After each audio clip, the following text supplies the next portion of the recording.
We finally have the long-awaited conclusion to Wild Vivariums Season 3. Get ready for a very action-packed episode, guys.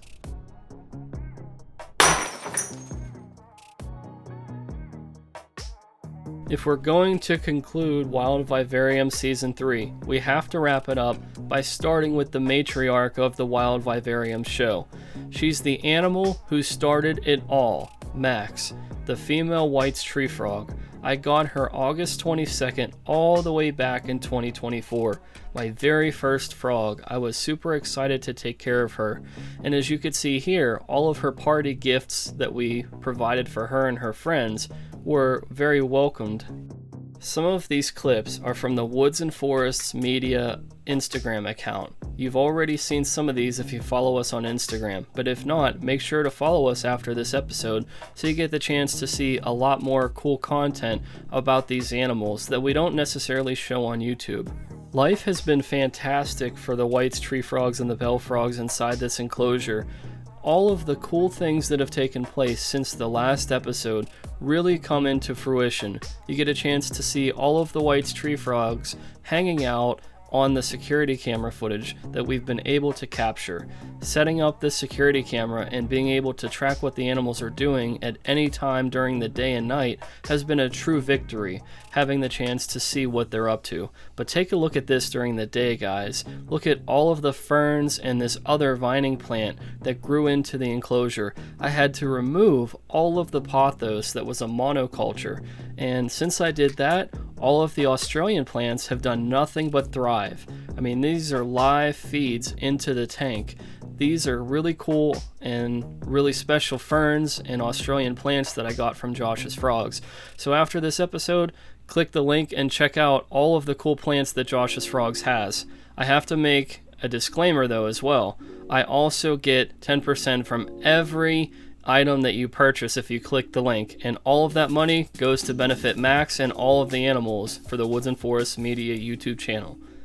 Getting back into the episode, you can see the bell frogs and the White's tree frogs all celebrating with Max. This scene was really cute because it wasn't actually slow motion. He literally kept his mouth open for that long.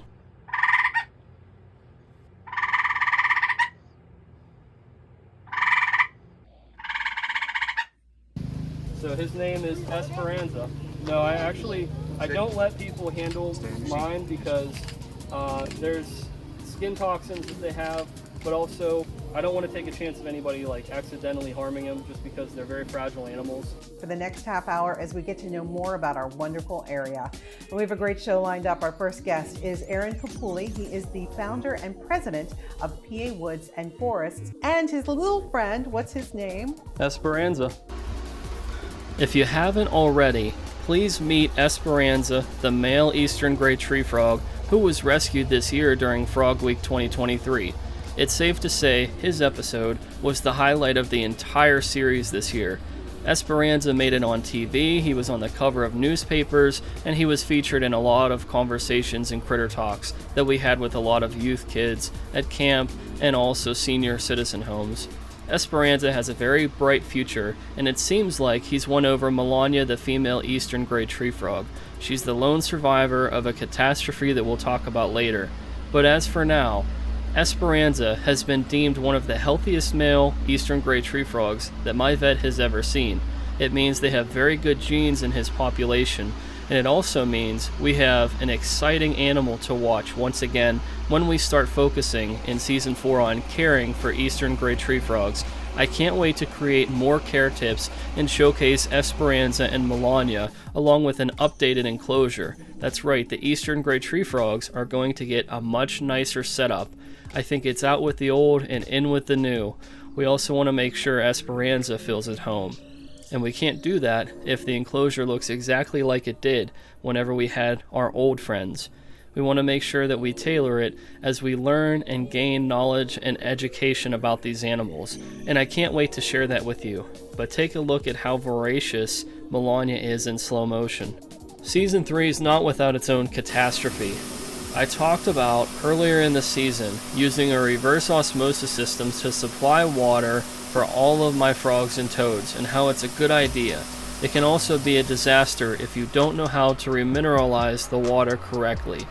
I'm sorry to report that even though I thought I was doing it correct, I must not have been. There must have been something that was off, because that actually is what led to the death of many frogs and toads in my care. And of course, Meredith and Dante were two of those frogs. I'm sorry to report this because of how instrumental they were to the Wild Vivarium show, and I know so many of you were rooting for Dante to get better, and you loved Meredith. She was the poster child for great tree frogs on this channel. She also had been featured in newspaper articles and everything else like Esperanza. This whole situation taught me, as a keeper of these frogs and toads and a steward over their lives, to make sure that I'm disengaging autopilot and I'm consistently keeping an eye out on my animals to make sure that nothing happens. I have to do my part as a good steward. Sadly, I failed these guys earlier on, but they've taught me an important lesson, and now I'm going to make sure that I give them the best care that I possibly can. Max was not the only one to celebrate her birthday during the Wild Vivarium Season 3 show. Navi and Wellsboro additionally celebrated their birthdays. We were able to make some really cool reels on Instagram and share that with our audience on there. You had the chance to see Wellsboro and Navi both at their very best, and I can't wait to share more care videos of these two amazing toads. But I have an announcement to make for you guys. Wellsboro, right here, our golden male American toad, is going to be traded. He's going to rejoin Ace in the 240 plus gallon, and he's going to be a star in that storyline. It's not that he wasn't shining bright during the Wild Vivarium show, but I think he would provide much more content in Through the Woods, and it also opens the door for Navi to become more of a player, more of a star.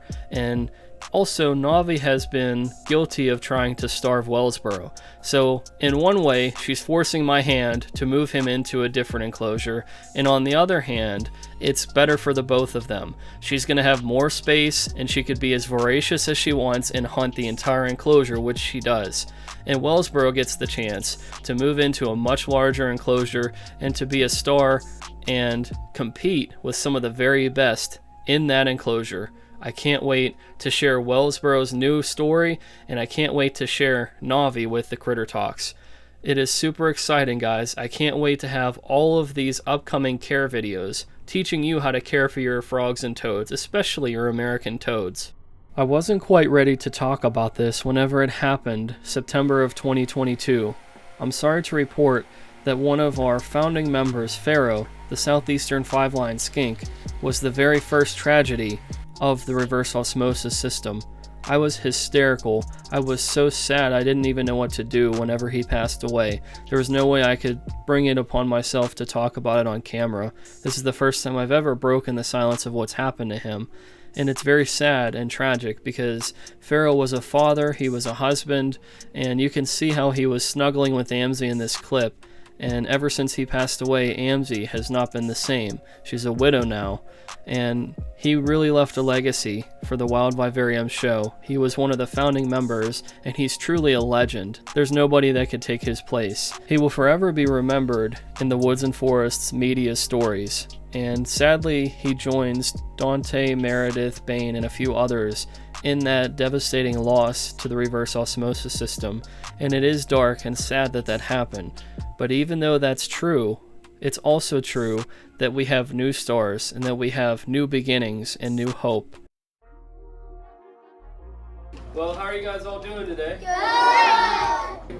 So how many of you guys even thought that we had tree frogs in this state? I knew that. I knew that. Well, that's good that you knew that. A lot of people think they're exotic, which...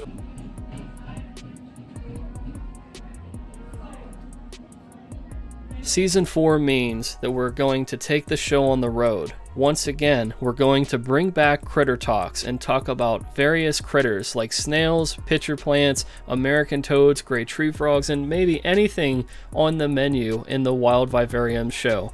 That gives more creatures an opportunity to take the spotlight, and it also means more care tips and tricks for you guys as you watch at home. I can't wait to share these snails, the great tree frogs, everybody in this show with you for Season 4. Please stay tuned for all kinds of care tips and presentations coming to Wild Vivariums. We'll see you guys in season 4. Thanks.